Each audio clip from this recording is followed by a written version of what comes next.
Samahan niyo naman ako for today i-DIY itong cabinet namin from this look to this. Simputi yarn. Inalis ko nga muna lahat ng laman ng cabinet bago ko nilabas dito sa garden namin. Kailangan ko nga muna itong linisan dahil super dumi at sobrang alikabok na din yung loob ng cabinet na yan. Parang last year ko pa kasi huling nalinisan ito. Alauna na nga rin to ng hapon at pinatulog ko nga muna dyan sa Empress bago ko ito gawin para mas mabilis ko siyang matapos. After kong mahugasan, pinunasan ko na rin agad ng basahan para matuyo dahil mukhang uulan pa nga ng mga oras na yan.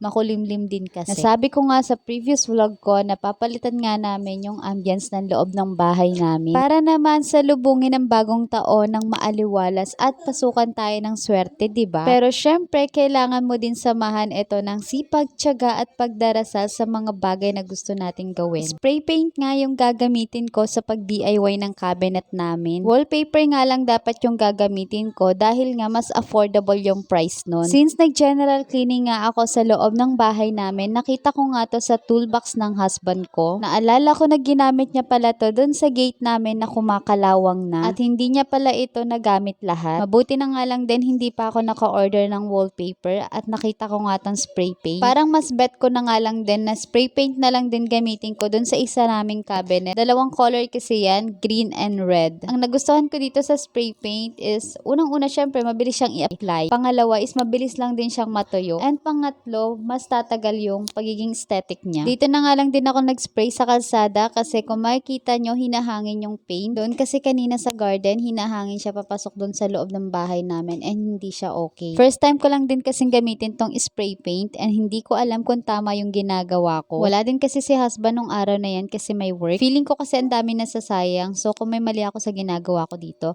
correct me na lang. Tapos ko na siyang ma-paint dito, so patutuyuin ko na lang yan. Kung mapapansin nyo, doon sa taas ng handle, meron pa siyang color green. Dapat i-cover ko yan ng spray paint, kaya lang ubos na siya. So, hindi ko na yun naisama. Buti na lang na-cover ko muna yun nasa harapan, dahil yun naman talaga yung importante. Yung bandang taas kasi, hindi naman makikita yun kasi medyo nakatago. After 1 hour, biglang bumuhos yung ulan. Buti na lang talaga mabilis matuyo yung spray paint, kaya naman eto pinupunasan ko na lang ng tissue. Kasi nabasa yung cabinet, and tinitignan ko talaga mabuti kung naalis ba yung paint.